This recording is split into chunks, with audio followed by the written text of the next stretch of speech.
Sveiki. Čia tiek daug praktikų, kad aš teoretikė nežinau, ką jums papasakosiu. Esu Ieva Misiūnė iš Geomokslo instituto. Mano tyrimų sritis yra žmogaus ir gamtos santykis. Aš norėčiau pradėti nuo klausimo. Gal galėtumėt pakelt ranką tie iš jūsų, kurie šį savaitgalį buvot miške? O negrybaut?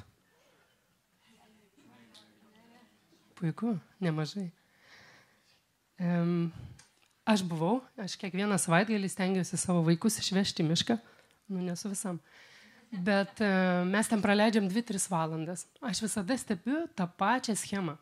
1 valandą mano vaikai būna irzlūs, iš tikrųjų kažkom nepatenkinti, tai nuodai, tai jiems šalta, tai dar kažkas. 2 valandą prasideda žaidimai, miške labai daug žaislų. 3 valandą mes vadinam darbą sekcijose, vaikai vienas nuo kito atskirai, tyloj ramybėj kažką kuičias. Tai man tai puikus pavyzdys, kaip gamta veikia vaikus. Tai yra kiekvieną kartą, kaip mes išvykstame į mišką, tas pats. Iš tikrųjų, vaikam buvimas gamtoje yra be proto svarbu. Jisai daugybė tyrimų įrodė, kad tai gerina psichinę sveikatą, pažinimo gebėjimus. Dar prieš 10-metį Bermanas, amerikiečių mokslininkas su grupe, darė daug įdomių eksperimentų ir įrodė, kad buvimas gamtoje didina gebėjimą susikaupti ir gerina atmintį. Bet tam reikia, žinoma, būti žalioj aplinkoj. Klausimas, ne visada visi veda vaikus į mišką. Taip, kartais mokyklos kiemas yra ta vieta, kur vaikai užmesga ryšį su gamta, kur jie gali pabūti žalioje erdvėje tik savo mokyklos kieme. Bet tada iškyla klausimas, ar pakankamai žalia ta mūsų mokykla, ne, jos kiemas. Kaipgi suprast, ar pakankamai žalias jūsų kiemas? 21 metais Nyderlanduose Gamta paremtų sprendimų instituto mokslininkas sugalvojo tokią formulę. Jisai sako, pats tyčiom sugalvojo tokius skaičius, kad lengviau atsimint būtų. Jinai sako, kad pro kiekvieną mokyklos langą mes turėtume matyti bent 3 medžius. Literatūroje irgi aprašyta, kaip vaizdas per langą, va čia puikus vaizdas, mus ramina, nuteikia ir padeda susikaupti, kaip ir tas buvimas miške. Daugybė tyrimų, tarp kitko, gydymo įstaigose rodo, kad tai padeda mums sveikti, ar ne? Tai daug geriau veikia, negu žiūrėjimas į baltą sieną. Kitas svarbus momentas, 30% artimos aplinkos turi būti padengta medžių lajomis. Reiškia, tą mikrorajone ar sakykime, vietiniam neighborhoode, kaip jie rašo angliškai, turi būti žalias, tam, kad kur beitume, mes būtumėm po žaliu medžiu, greta, reiškia, geresnis ten mikroklimatas, nėra balų tiek daug po lietaus ir panašiai. Ir paskutinė komponenta šitos formulės, tai turėtų būti 300 metrų iki artimiausio bent 1 hektaro dydžio parko. Tai erdvė, kur vaikai galėtų ne tik tai atsigauti, bet jie fiziškai aktyvus, galėtų socializuotis, tarp kitko ir tyrimai rodo, kad ir ta socializacija tampa daug pozityvesnė žalio erdvėje, negu uždarose asfaltuotose kiemuose. Kokia yra realybė? Lygiai prieš mėnesį išspausdintas tyrimas, kuris mane šiaip šokiravo, aš maniau, kad tikrai yra gerai ir visos mokyklos tą taisyklę atitinka, bet 93% analizuotų buvo 4 miestų mokyklos, tai buvo Briuselis, Barcelona, Rotterdamas ir Paryžius. Net 93% tų mokyklų neturi apie savo aplinkoje žalumos pakankamai, mažiau negu 30%. Kaip Jūs manot, kaip yra Lietuvoje? Specialiai šiai konferencijai pasižiūrėjau 6 didžiųjų Lietuvos miestų situaciją.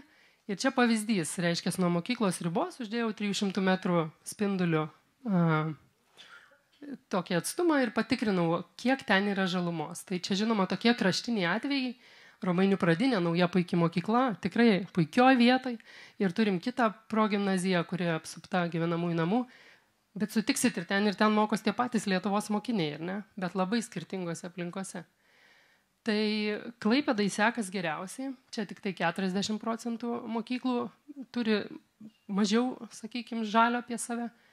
Vilniuje 70 beveik, Šiauliai ir Kaunas yra kaip tie vakarų miestai.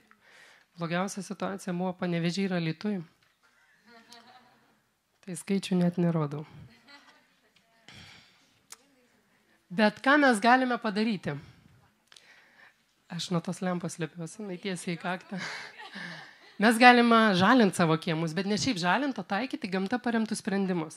Viena didžiausių pasaulio aplinkosauginių organizacijų, IUCN, prieš kelis metus išleido standartą. Tai kas tie gamta paremti sprendimai? Trumpai tai veiksmai, kurie sprendžia mums problemas gamtos pagalba. Bet aš išskirčiau 4 elementus, kada tai yra gamta paremti sprendimai. Tai pirmiausia, kad mes naudojamės gamta, jos elementais ar kažkokiais procesais, plus tai gerai pačiai gamtai. Mes sprendžiam konkrečią problemą, jie įvardina dažniausiai, sakykime, adaptacija prie klimato kaitos ar ne. Toliau tai visada bus multifunkciškas sprendimas, niekada nėra, kad sprendi vieną problemą, bet daugiau naudų nėra, jų visada bus daugiau greta to.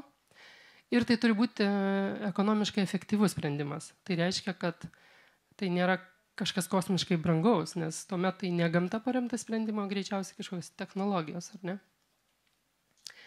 Tai ką jie duoda mums tie gamta paremti sprendimai? Pavyzdžiui, čia mokykla Londone, vakaruose, jie įkūrė, reiškia, žaidimų kampą prie pat gatvės, nors šiaip jų teritorija didžiulė ir galėjo kitur, nežinau, kodėl toks pasirinkimas, bet tada jie nusprendė pastatyti aktyvę žaliąją tvorą, kuris saugotų nuo už jos esančios labai judrios gatvės.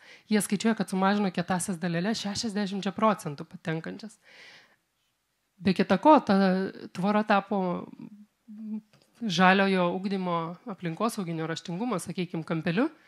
Vyresni vaikai ją prižiūri, mokinasi apie procesus, kaip ta tvora sulaiko tą taršą, kaip nukreipia ją kažkur. Čia irgi mokykla Londone. Jie įsidegė žalias sienas ir stogą.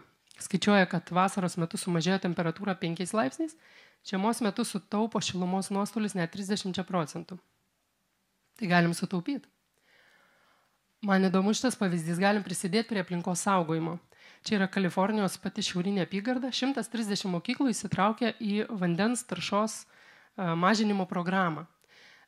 Kadaise šitoje apygardai buvo išasfaltuota milžiniški plotai teritorijos ir jau prieš tai kolegos pasakojo, ką tai sukelia. Žodžiu, visas lietaus vanduo būdavo netenkamas, teritorija sausa ir dar su tuo nuneša taršą jūrą. Tai mokyklos ėmė dėktis labai nedidelius elementus, bet kadangi jų tiek daug, jie skaičiuoja bent jau savo teritorijoje, kad vandens nuotėkis sumažino 50%. Visos kartu padaro daug. Man patinka šitas pavyzdys, dar galim leisti rūpintis, išmokinti, užmegzti tą ryšį ir būti šeimininkais. Čia Alessandrijoje, Italijos mieste, buvo užsodinama miesto vadinamų miškelių, miesto sodų, mokyklos kiemas. Ir buvo ypatingas dėmesys skirtas, kad vaikus įtraukti. Jie skaičiavo, matavo, kur kokias rūšis sodins, bet jie patys nesitikėjo, kad vaikai taip įsitrauks ir tiek pamils tą vietą, kad ims jie labai rūpintis. Todėl, man atrodo, svarbu, gamta paremti sprendimai, leidžiam vaikams užmegzti tą mano minėtą ryšį. Pamenat, jie čia ir nusiramina, ir susikaupia, ir rūpinasi. Gal jums įdomu būtų tokį miškelį savo kieme įsirengti. Čia yra japonų šiaip botaniko Miyawaki idėja, kad mes dabar išgyvensim tik tai susikūrę daug biologinės įvairovės miškelių miestuose, nes tai ypatingos svarbos vieta, kur būtų tik vietinės rūšis. Ir viena Lietuvos botanikė sukūrė tokią schemą. Man tai atrodo, čia ir matematikos, ir gamtos, ir visos kitos pamokos, kurios galėtų vykti jūsų kieme, ar ne? Kas dar įdomu, kad taikant gamta paremtus sprendimus, čia jau kalbant apie bendruomenės, mes ne tik keičiamės patys, bet galime keisti. Štai čia yra New York'e, Manhattan'e mokykla, kur tėvai iškėlė klausimą, tai kur yra to žalios erdvės mūsų vaikam. Viskas aplink, įsivaizduojat, betonas ir asfaltas, visiškai nėra. Vienintelė vieta tokia erdvė įkurdint buvo stogas. 6 metus sutelkė tėvai su mokykla pastangas ir padarė tą žalią stogą. Kas įdomu, kad tas projektas buvo toks sėkmingas, jo aplinkinės mokyklos ėmė kopijuoti. Dar daugiau jie tą stogą atvėrė aplinkiniam gyventojam, kurie gali ateiti į taip vadinamą aplinkosauginio raštingumo biblioteką. Bet visų svarbiausia, jie tą stogą naudoja pamokoms. Tai ne taip žalias stogas, kuris mums taupia energiją. Jie tenai mokinasi. Šiuo metu ši mokykla su dar 2 renka lėšas parengti mokymo programos vadovą, kuris leistų visom valstybinėm mokyklom Amerikoje tuos stogus įtraukti į ugdymo programas esamas. Reiškia, mokytojai galėtų tenai vesti pamokas, kaip tą daryti. Man atrodo labai geras pavyzdys, kaip keičiamės patys, bet keičiame ir aplink esančius. Na gerai, čia daug pavyzdžių ir tai yra svarbu, bet kai jūs paklausite, tai nuo ko pradėti? Aš tai sakyčiau nuo pat pradžios, nuo sofos galit pradėti. Nuo pat pradžios įtraukiant savo bendruomenę, nes gamta paremtų sprendimų pagrindas yra bendruomenė. Mes turim būti savininkai tų sprendimų, tuomet jie mums tarnaus. Čia pavyzdys iš Erfurto Vokietijoje. Jie planavo teritoriją prie mokyklos, greta didelio stadiono.